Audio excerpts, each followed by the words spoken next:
स्वागत। आजिर एही आलोचनाकू आपण समस्तंकु स्वागत। आरंभरू ही मने पकाई दउचु जदि एमिति गभीर विश्लेषण आपण आगुकू भी सुनिबाकू चाहंती ताहले आम Odia podcast AI YouTube channel को सब्सक्राइब करबाकू जमा भूलिबेनी। आज आमे गत 24 घंटार किछि बछा बछा खबर देखिबा। ओडिशा, भारत और बाहर दुनियार किछि मुख्य कथा। चलंतु प्रथमे ओडिशा कथारू आरंभ करिबा। पाणीपाग स्थितिरू तेबे बंगोपसागर रे जो लघुचाप थिला सेटा एबे अवपात होई जाइछि। हाँ, आउ एबे उत्तर ओडिशार को मुहाउची बोली कहउछंती। एकदम ठीक। आउ एथि पई पाणीपाग विभाग माने आईएमडी केन्दुझर और मयूरभंज पई पूरा रेड अलर्ट जारी करिछि। रेड अलर्ट माने प्रबलरू अति प्रबल वर्षा हेबार संभावना। हाँ, आउ 10टा जिल्ला पई भी ऑरेंज वार्निंग रहिछि। बापरे, एहार प्रभाव तो पड़िबा आरंभ हे गलानी बोधे। हाँ, पड़िलानी। मालकानगिरी आउ मयूरभंजरे प्रबल वर्षारे रास्ताघाट बुढ़ी गलानी, बन्या भड़ी परिस्थिति। ओहो, एमिति कि मयूरभंजरे स्कूल भी बंद कर दिया जाइछि। ए जो अवपात एइटा मौसुमी प्रवाह को तो आहुरी शक्ति देबो, चाष पई भल्ल। किंतु एते वर्षा बन्यार भय बढुछे, विशेष करी उत्तर ओडिशारे। हाँ, सेटा गोटे चिंतार कथा। आउ एई समय रे आउ गोटे खबर, खोर्धा जिल्लार मुंडांबा गाँरे बार्ड फ्लू। हाँ, बार्ड फ्लू कथा भी सुनिबाकू मिलिछि। स्थानीय स्तर रे एइटा भी गोटे चिंता। तेबे एई प्राकृतिक आह्वान भितरे ओडिशारे किछि भलो खबर भी अछि। अच्छा, कौन?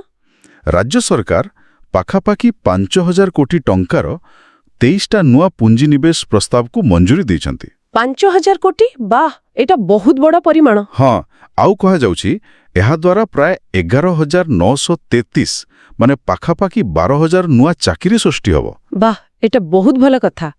रोजगार सुजोग बढ़िबो। आउ गोटे भल पदक्षेप हैला रेडियो स्टेशन आउ बस स्टैंड रे शिशु सहायता डेस्क खोला जिवो। पिलांग सुरक्षा पई ए पुंजीनिवेश गुडी को निश्चय भल। एहा विभिन्न सेक्टर रे जेमति बयन शिल्प, खाद्य प्रक्रियाकरण, हाँ, आईटी एसबरे भी विकास आनिबो। किंतु विकास संघरे आउ गोटे दिग भी अछि, प्रशासनिक स्वच्छता।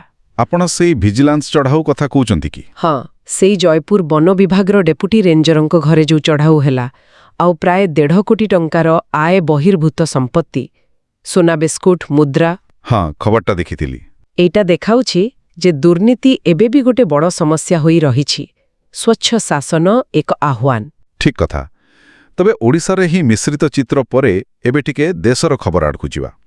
एठी गोटे बड़ सफलतार खबर अछि। अच्छा, को विषय रे? सेई इथानल मिश्रण कथा। भारत पेट्रोल रे 20% इथानल मिसेइबा लक्ष्य को 2030 पूर्वरु माने 2025 सुद्धा ही हासिल कर दिछि। वाह, एटा तो बहुत बड़ खबर। 5 वर्ष आगरु। हाँ, आईएसएमए माने भारतीय चीनी और बायो ईंधन उत्पादक संघ सरकारक नीति को एथिपाई प्रशंसा करिछि। यार फायदा तो अनेक। गोटे तो हैला पेट्रोल आमदानी कमिबो, केते वैदेशिक मुद्रा बंचिबो। हाँ, पाखापाखि 1.36 लक्ष कोटी टंका बंचिछि बोली कुहा जाउछि। आ परिवेश पई भी भलो, CO2 निर्गमन कमिबो। आ सबुठु बड़ कथा, चासी माने भी लाभ पाइबे, विशेष करी आखु चासी। निश्चित, यह शक्ति सुरक्षा, परिवेश सुरक्षा और कृषि अर्थनीति सबु दिगरु भला। आत्मनिर्भरशीलता दिगरे एक बड़ पाद। हाँ, किंतु एई भल खबर सांगकू आउ गोटे अर्थनैतिक खबर अछि जहा टिक्के चिंताजनक। कौन सेटा? एशिया विकास बैंक माने एडीबी चलित आर्थिक वर्ष पाई भारतर जीडीपी अभिवृद्धि आकलन को टिके कमे दीछि। 6.7% रु 6.5% कर दीछि।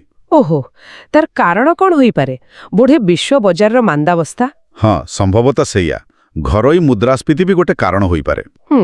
आउ एही अर्थनैतिक कथावार्ता भितरे भारत आउ ब्रिटेन भितरे गोटे मुक्त वाणिज्य चुक्ति जहाकू एफटीए कहंती। हाँ, सेटा तो बहु दिनरु चलीची कथावार्ता। सेटा आउ विजन 2035 नामक आउ एक बुझामणा, ए दुईटा शीघ्र स्वाक्षर हेबाकू जाउची। अच्छा, एहा द्वारा वाणिज्य, प्रतिरक्षा, नुआ टेक्नोलोजी ए सब क्षेत्र रे संपर्क आहुरी मजबूत हबो। आशा तो सेया। आउ गोटे छोट किंतु भलो नीतिगत परिवर्तन हेउची। कौन? केंद्र सरकारी कर्मचारी माने एबे निज वार्षिक 30 दिन छुट्टी को निज वयस्क बापा मांकर देखाशुना पाई भी व्यवहार करि परिबे। ଓ ଏଇଟା ବହୁତ ଭଲ ପଦକ୍ଷେପ ସାମାଜିକ ଦୃଷ୍ଟିକୋଣରୁ ବହୁତ ଜରୁରୀ ଥିଲା ବ୍ରିଟେନ ସହ ଏଫ୍ଟିଏର ରଣନୈତିକ ଗୁରୁତ୍ୱ ବି ବହୁତ ଏବେଟାର ପରିସ୍ଥିତିରେ ଏହା ଭାରତ ପାଇଁ ଭଲ ହେବ କିନ୍ତୁ ଏଠି ଗୋଟେ କଥା ଦେଖନ୍ତୁ ଗୋଟେ ପଟେ ଏଡିବି ଅଭିବୃଦ୍ଧି ଆକଳନ କମଉଛି ଅନ୍ୟପଟେ ଏମିତି ସାମାଜିକ କଲ୍ୟାଣକାରୀ ନୀତି ବି ଆସୁଛି ହଁ ଏ ଦୁଇଟା ଭିତରେ ସନ୍ତୁଳନ ରଖିବାଟା ଗୁରୁତ୍ୱପୂର୍ଣ୍ଣ ଠିକ୍ ଏବେ ଶେଷରେ ଦୁଇଟା ଅନ୍ତର୍ଜାତୀୟ ଖବର ଅତି ସଂକ୍ଷେପରେ କୁହନ୍ତୁ ରୁଷିଆର ଟିଣ୍ଡା ସହର ପାଖରେ ଗୋଟେ ପ୍ୟାସେଞ୍ଜର ପ୍ଲେନ୍ କ୍ରାଶ ହୋଇଯାଇଛି ଓହୋ କେତେ ଲୋକ ଥିଲେ 39 ଜଣ ଯାତ୍ରୀ ଥିଲେ ଆଉ ଦୁଃଖର କଥା କେହି ବଞ୍ଚି ନଥିବାର ଆଶଙ୍କା କରାଯାଉଛି ବହୁତ ଦୁଃଖଦ ଘଟଣା ଏହା ପୁଣି ବିମାନ ସୁରକ୍ଷା ଉପରେ ପ୍ରଶ୍ନ ଉଠାଉଛି ନିଶ୍ଚୟ ଆଉ ଗୋଟେ ଖବର ହେଲା ୟୁଏଇରୁ ହଁ ସଂଯୁକ୍ତ ଆରବ ଏମିରେଟ୍ସ ସେମାନେ 2026 ସୁଦ୍ଧା ଏସ୍ଏମ୍ଏସ୍ କିମ୍ବା ଇମେଲ ଓଟିପି ବଦଳରେ ବାୟୋମେଟ୍ରିକ ଅଥେଣ୍ଟିକେସନ ବ୍ୟବହାର କରିବାକୁ ଯାଉଛନ୍ତି ମାନେ ଆଙ୍ଗୁଠି ଚିହ୍ନ